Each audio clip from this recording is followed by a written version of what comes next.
Сәлем достар, бүгін сіздермен өте жеңіл әрі тез дайындалатын баклажан салатын жасайтын боламыз.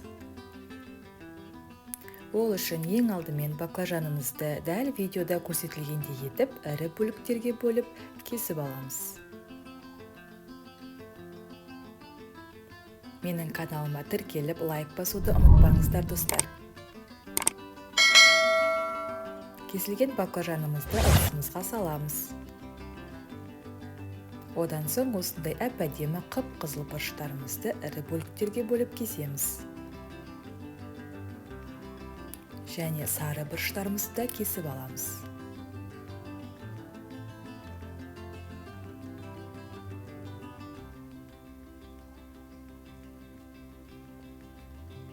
Барлығын ыдысымызға саламыз.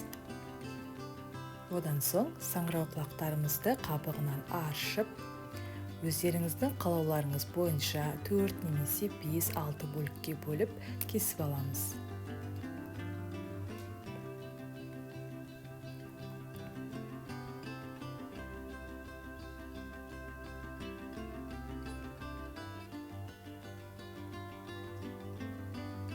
Қызанақтарымызды да дәл видеода көрсетілгендей етіп, бөліктерге бөліп кесіп аламыз.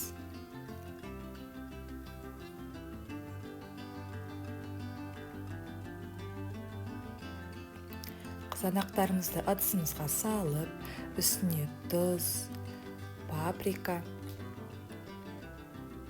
молотый кориандр,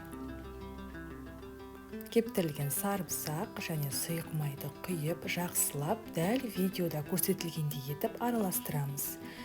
Көкөністерімізді пергамент қағазына салып, қызып тұрған пеште 200 градуста 20-30 минутта пісіріп аламыз.